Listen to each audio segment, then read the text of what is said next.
seberapa penting sih IPK itu bagi seorang dokter?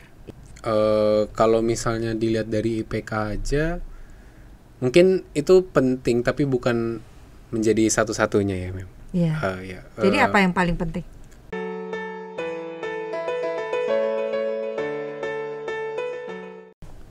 Selamat datang di Prayoga Podcast. Kita berjumpa kembali di channel yang sama. Menjadi dokter sudah menjadi cita-cita umum yang sering diucapkan oleh banyak orang. Bahkan sejak kecil. Setiap anak kecil ketika ditanya, apa sih cita-citanya? Maka mereka akan jawab, mau jadi dokter. Kebanyakan dari mereka akan menjawab seperti itu.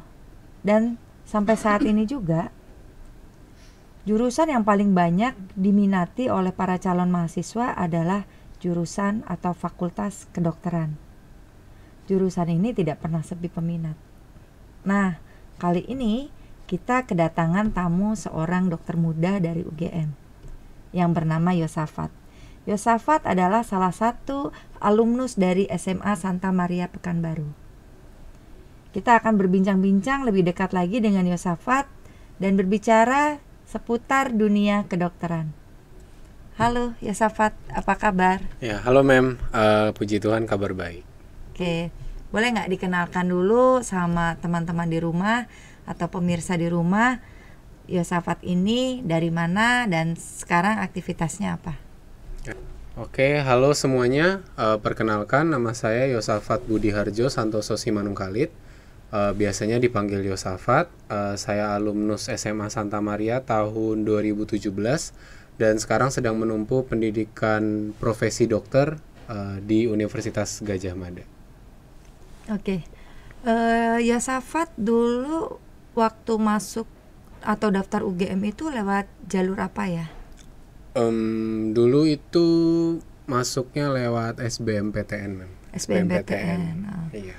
Boleh tahu nggak kenapa Yosafat pilih Fakultas Kedokteran UGM? Mungkin dibagi dua ya, Mem.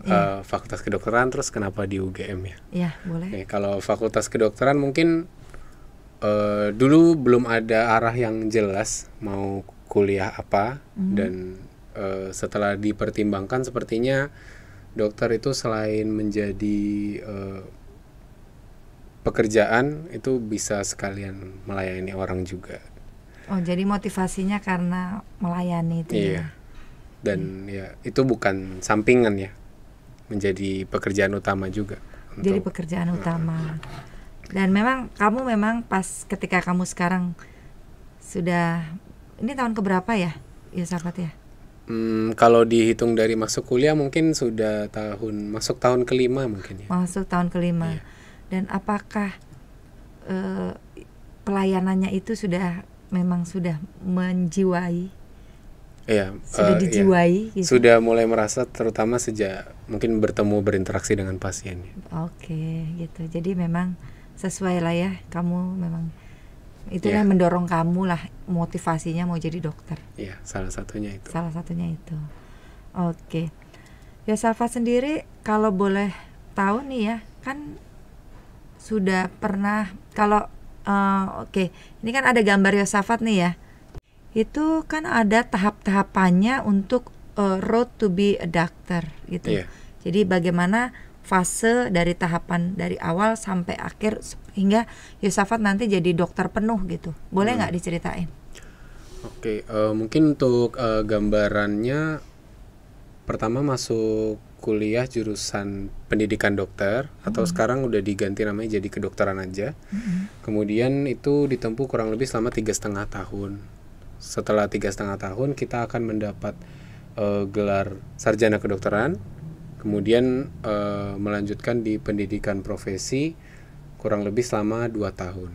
Nah, sebelum masuk pendidikan profesi itu kita melakukan yang namanya janji dokter muda, karena saat kita melakukan pendidikan profesi kita bertemu dengan pasien. Setelah dari pendidikan profesi kita disumpah dokter, lalu menjalani internship atau magang kurang lebih selama 1 tahun untuk memperoleh surat izin untuk kerja gitu. Mungkin seperti itu, Mem. Oke, jadi memang tahapannya berarti tadi ada kira-kira ada 4 tahapan ya. Preklinik ada gitu ya. 3 ya, Mem. Preklinik ya. Untuk dokter umum ada 3. 3 ya. Iya, preklinik, Preklinik, klinik. Nah, klinik, sekarang kemudian Yosafat ada di ada fase di mana, tahap mana? fase klinik. Fase klinik. Iya. Oke. Gitu. Yosafat sendiri sekarang menjalani tahap klinik ini ditempatkan di satu rumah sakit atau bagaimana? Oh iya, kebetulan kalau untuk Universitas Gadjah Mada itu rumah sakit pusatnya adalah rumah sakit Sarjito. Jadi kita menginduknya ke Sarjito. Tapi UGM itu punya beberapa rumah sakit yang lain, rumah sakit jejaring. Kita nyebutnya rumah sakit jejaring. Itu kurang lebih di sekitar Jogja dan Jawa Tengah. Tapi itu rumah sakit pemerintah punya ya? Rumah sakit pemerintah, karena ya yang bekerja sama dengan Sarjito. Oh gitu. Khususnya, iya.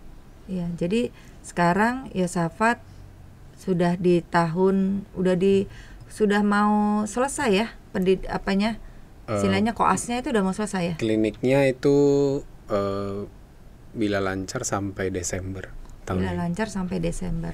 Baru nanti di situ akan ada sumpah dokter lagi, begitu? Iya, ujian kompetensi dokter, kemudian sumpah dokter. Ada ya itu namanya apa istilahnya tuh Yosafat yang ujian kompetensi itu LK apa? Dulu namanya UKDI, UKDI. sekarang UKMPPD. Iya, UKMPPD. Itu apa tuh UKMPPD itu? Uji kompetensi untuk ya dokter gitu. Untuk menjadi dokter. Ada yang nggak lulus nggak? Untuk persentasenya saya kurang tahu, tapi Ada aja ya. kayaknya ada sih yang. Terus tidak kalau nggak lulus gitu ngulang lagi atau gimana? Ujian itu diadakan 4 kali setahun. Jadi kalau misalnya kita nggak lulus yang ini, maka ikut yang berikutnya bisa. Gitu. Iya. Susah nggak sih kuliah di Fakultas Kedokteran? Dan gini, seberapa penting sih IPK itu bagi seorang dokter? Ya memang sih kalau saya sendiri pergi ke dokter gitu kan, nggak mungkin kan saya tanya dokter IPK-nya berapa. Kalau IPK-nya kecil nggak jadilah berobat gitu. Tapi kalau untuk Yosafat sendiri nih, seberapa penting sih pencapaian IPK itu untuk seorang dokter gitu? Kalau misalnya dilihat dari IPK aja, mungkin itu penting, tapi bukan menjadi satu-satunya ya, Mem. Iya. Jadi apa yang paling penting? Mungkin lebih ke ya bagaimana kita mengerti tentang pelajaran kedokteran itu sendiri, dan nyatanya kita ke pasien bagaimana. Karena mungkin IPK itu hanya menguji pengetahuan, Mem. Tapi ketika kita bertemu pasien, ya banyak hal yang menjadi tidak sama seperti itu. Ya, jadi untuk mengafirmasi seberapa jauh pemahaman kita tentang konsep itu ya. Tentang ya dunia kedokteran. Tapi kalau dibilang tidak penting, ya menurut saya salah juga ya. Karena gimana pun kan IPK itu mencerminkan sebagian dari apa yang kita usahakan di dunia kedokteran, di perkuliahan khususnya. Jadi susah nggak di Fakultas Kedokteran itu studinya?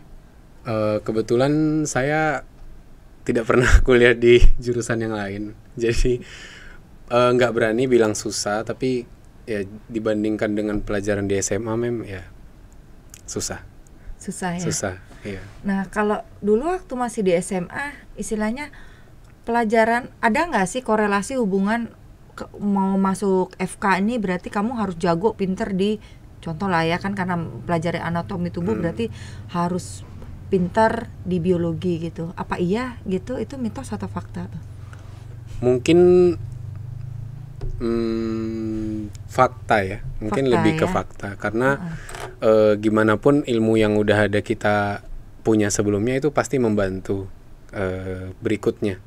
Jadi kan kalau kita udah lumayan mengerti ilmu biologi, ketika masuk ke Fakultas Kedokteran memahaminya mungkin lebih mudah.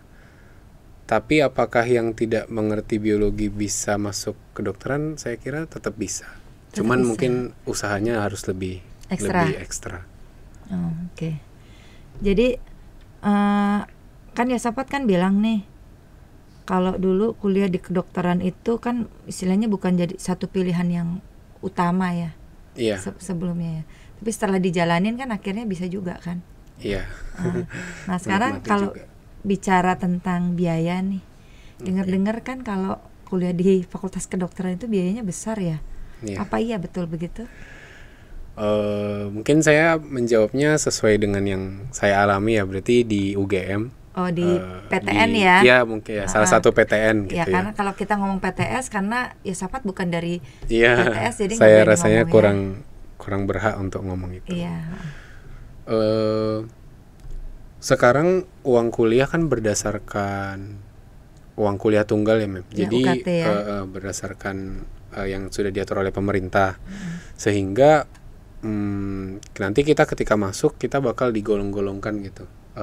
Kita masuk golongan yang mana untuk UKT-nya. Dan itu kita hanya bayar sejumlah itu per semesternya selama kita kuliah. Tetapi memang kalau misalnya kita ambil rata-rata dari jurusan kedokteran dengan jurusan yang lain, ya memang kedokteran sedikit lebih tinggi ya. Oh, kalau di kedokteran memang sedikit lebih tinggi dari rata-rata jurusan yang lain. Oke, bahkan dengan teknik itu? Dengan teknik mungkin kedokteran masih lebih tinggi ya, secara rata-rata. Bisa jadi juga ya, tertinggi. Ya salah satu yang tertinggi mungkin. Tapi ketika masuk kita balik lagi digolongkan tadi. Oh gitu ya. Masuk UKT golongan berapa? Oke. Kemudian nih, karena tadi kan kita bicara kalau kuliah di kedokteran ya agak lumayan sulit gitu kan. Bagaimana Yosafat ini mengatur waktu atau time management ala Yosafat ini selama kuliah di FK itu gimana? Metode belajar paling efektifnya kamu itu seperti apa? Mungkin pertama kali masuk FK waktu kuliah S1 itu agak ada shock sedikit karena materinya ternyata banyak dibanding SMA dan belum terbiasa juga, jadi masih mencari learning style juga. Tapi yang saya akhirnya simpulkan ketika kuliah ya Mem, bukan waktu pendidikan klinik. Ketika kuliah itu adalah memaksimalkan waktu di kelas. Jadi kalau misalnya dosen atau dokternya lagi menjelaskan, kita mencoba mendengarkan dengan baik. Lalu di rumah kalau memang ada kegiatan lain, organisasi masih atau hobi masih bisa dilakukan. Nanti ketika sudah menjelang ujian baru kita tinggal review gitu. yang kita pelajari di saat itu. Berarti memang harus fokus gitu ya, Iya. pada saat kita tatap muka. Kuliah, kuliah tatap muka. Gitu. Walaupun memang realitanya sulit menjaga fokus dari pagi sampai sore ya. Oh, iya itu kuliahnya dari pagi sampai sore ya? Rata-rata sih dari pagi sampai mungkin jam 2, jam 3 ya. Iya, karena kan dengan berapa SKS itu 120 SKS ya? Harus ditempuh dengan 3,5 tahun itu ya? Untuk kedokteran sistemnya bukan SKS. Oh gitu. Ya, sistemnya kita pakai blok. Pakai blok. Jadi satu semester itu ada 3 blok dan nanti kita tinggal ngikutin aja bloknya. Gitu. Kalau di kedokteran tuh ada namanya stase tuh, stase. Beda itu dengan blok. Iya, beda. Kalau blok itu ngomongin kuliah S1. Kalau stase itu nanti pas pendidikan klinik. Oh gitu. Iya, Oke. waktu koas ya kita. Jadi tadi ngomong tentang harus fokus gitu. Berarti nggak boleh dong ada bolos-bolos ya di kuliah di FK itu ya? Ya kita usahakan nggak bolos sih, karena mungkin ruginya lebih banyak daripada untungnya. Tapi mungkin beberapa keadaan kita terpaksa bolos gitu ya. Ya gimana lagi. Misalnya siangnya ada praktikum, kepepet belum belajar, lebih penting. Kadang-kadang kita skip satu gitu untuk belajar praktikum siangnya gitu. Oh gitu. Kadang-kadang ya kalau kepepet. Tapi porsinya memang lebih banyak mana nih waktu kuliah di yang preklinik ini? Porsinya lebih banyak prakteknya atau di teorinya? Tergantung bloknya ya Mem ya. Kita nggak bisa bilang yang mana lebih banyak, tapi rata-rata sih lebih banyak kuliahnya. Lebih banyak kuliahnya ya. Jadi pengetahuan dulu nih yang diperbanyak gitu ya, teori gitu ya. Oke. Nah, kalau gitu kan berarti kan tadi memang kamu jadwalnya padat banget nih, ya. Cukup padat. Cukup padat. Eh, Gimana kamu mengatur? Tadi kan sempat dibilang bahwa masih bisa ngatur waktu, misalnya kalau ada hobi di luar atau ngatur schedule kalau ada terlibat dalam satu organisasi. Yosafat sendiri ada ikut satu organisasi? Ya dulu waktu S1 ikut organisasi beberapa, tapi yang aktif mungkin cuma 2 ya. Oh gitu, organisasi apa kalau boleh disebutkan? Ya dulu saya ikut AMSA mungkin 2-3 tahun. AMSA itu apa sih AMSA? Boleh Ya, nggak AMSA dijelasin? itu kepanjangannya Asian Medical Student Association, ya organisasi kedokteran gitu. Dan satu lagi mungkin lebih ke organisasi mahasiswa yang agama gitu. Oh gitu. Kalau yang AMSA itu tadi, Yosafat sebagai anggota aja atau memang pengurus? Waktu baru masuk anggota suatu divisi gitu. Iya. Kemudian kalau tahun berikutnya ketua divisi. Ketua divisi, oke. Kalau nggak salah dulu Yosafat di SMA pernah menjabat jadi ketua MPK ya. Iya. Iya, ketua MPK. Jadi seberapa besar pengaruhnya itu jadi ketua MPK waktu di SMA dengan kehidupan perkuliahan kamu, apalagi kamu juga menjabat sebagai ketua divisi di AMSA itu? Ada nggak pengaruhnya? Iya, mungkin kurang lebih ada ya, Mem. MPK itu kan majelis perwakilan kelas ya. Ya, jadi mungkin lebih ke menyuarakan suara pendapat orang bagaimana. Ya mungkin kebetulan saya di divisi yang gampangannya kayak HRD gitu ya. Oh, Dipinginnya kayak rekrut gitu ya? Ya, bagian rekrut atau membership gitu, keanggotaan. Jadi mungkin lebih dapat mungkin mengayomi, memberikan menjadi jembatan antara anggota dengan yang mengurus di misalnya ketua, wakil ketua gitu. Mungkin lebih bisa mengayomi, mungkin ilmunya lebih dapat ke arah sana sih. Oh, jadi karena kamu sudah punya pengalaman sebelumnya, kamu nggak ngalamin kayak shock culture di organisasi gitu. Mungkin jatuhnya lebih ke developing, bukan hal baru gitu. Bukan hal baru Iya. ya, jadi lebih mengupgrade lagi Lebih ya. mengupgrade. Bukan ini baru pertama kali jadi saya gimana nih, saya harus ini. Enggak. Nggak gitu ya. Oke. Kemudian nih ya Safat, kalau katanya ya, kalau anak kedokteran ini kan katanya pasti masuk yang kita sebut tuh apa tuh, masuk kamar mayat ya. Oh iya. Apa itu sebutannya? Kadaver ya. Kadaver.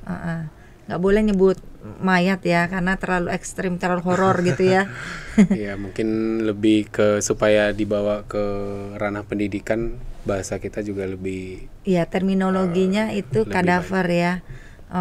Itu betul atau enggak? Memang setiap anak fakultas kedokteran memang harus masuk kadaver? Wait ya Safat, tunggu dulu, jangan langsung dijawab dulu. Untuk teman-teman yang penasaran, apa iya harus masuk ke kamar kadaver? Kita tunggu jawaban Yosafat di part kedua. Kita tonton sama-sama di Semanta Channel.